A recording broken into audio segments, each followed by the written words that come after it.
here's your unqualified analysis and breakdown of UFC Fight Night Nicolau versus Perez, April 27th.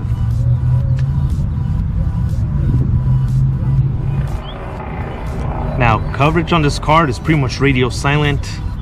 Understandably so. We're still getting past the honeymoon stage of UFC 300. But there's a couple matchups that are definitely gonna have some emerging contenders in certain weight classes. So per usual, main card coverage only from bottom to top. Let's go. Main bout, we got a welterweight fight between Tim Beans and Uros Medic. Both of these gentlemen like to stand and trade. They're both kickboxers. However, Tim Means has the tighter, better kickboxing. Medic is fun to watch, but he gets very sloppy. He's got stopped quite a few times. I mean, so has Tim Means.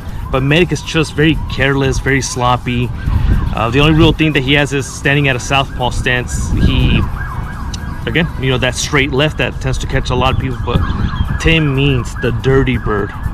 That guy's been battle tested. Win or lose, that guy gets in there, man. And he usually pulls it off. He's fought pretty tough competition, a lot tougher competition, and he's created some highlights here. So I see a stoppage, second, third round, Tim Means TKO. Second bout of the main card, we go to featherweight. We have Jonathan Pearce versus David Onama. Man, is it a joy to watch David Onama. I actually have a KO by David Onama here. Jonathan Pearce is not a bad fighter. He's had quite a few interesting bouts here and there, but I just don't see anything explosive. I don't see his guard being too tight. And Onama, I mean, just look him up. Highlight reel for hurting and KOing people. He knocked out my boy Benitez, you know, and then went on and had another spectacular knockout over another young gentleman that was putting the fire, you know, some leather on him. And of course, he has that famous fun fight with Nate the Train. Onama's just very good, man. I like the fact that even when he gets hurt, for example, against Benitez, which Benitez was putting it on him, he still stays in the pocket. He does not shy away from a brawl. He's very tight. He stays clean. He stays very under control when he's under fire and he's hurt, which I love that. And he fires back, and when he fires back, man, the gates of hell are opening pretty much. Jonathan Pearce just a little too laid back for this one. He's gonna get knocked out pretty early, first or second round. Alrighty, and third bout of the main card, we go to heavyweight. We got Austen Lane versus Jhonata Diniz. Let's start off by saying, hey, both of them are still fairly new. I mean, Diniz is going to make his debut. Let me correct that. He had one fight in Dana White's contendership, and Austen Lane has had two fights, one no contest, and then a rematch from that no contest against Tafa where he got brutally knocked out. Speaking of Austen Lane losing by knockout, they're putting him up against Diniz, a glory kickboxing just monster. Go look up his highlights. The guy's just pretty much like an Alistair Overeem. It's not looking good for Austen Lane. Austen is pretty athletic, but Diniz is just an absolute monster.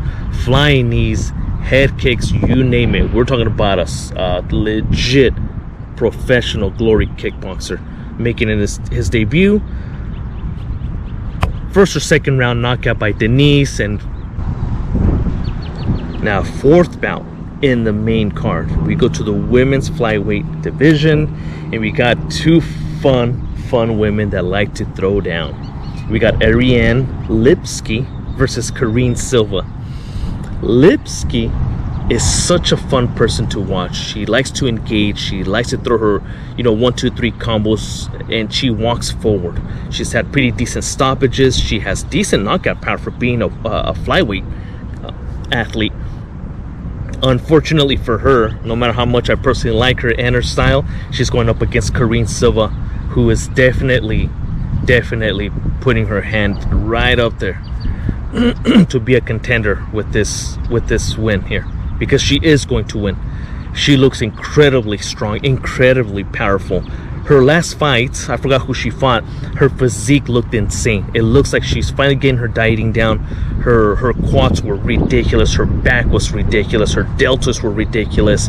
Her cardio seemed fit. She seemed confident. She was walking forward. She was absolutely powerful. A unit of a woman at flyweights. Just putting damage, stopping these women.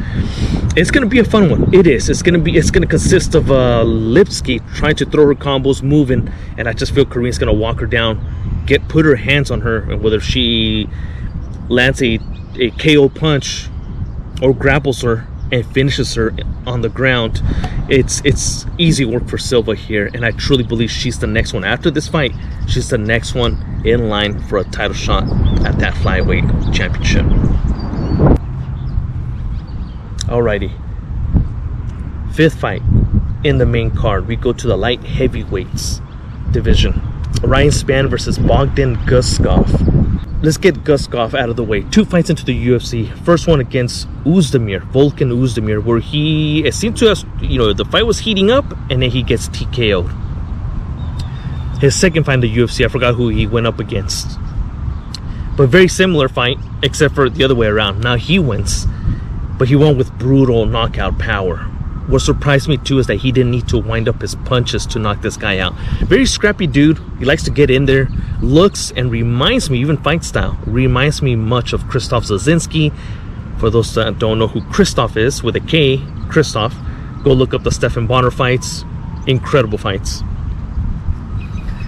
But I feel like he needs to be within his range to really pack that power, to really land some vicious power. While Ryan Spann, the guy has proven himself over with crazy jab power, clean 1-2s. He can stop people, he can go the distance.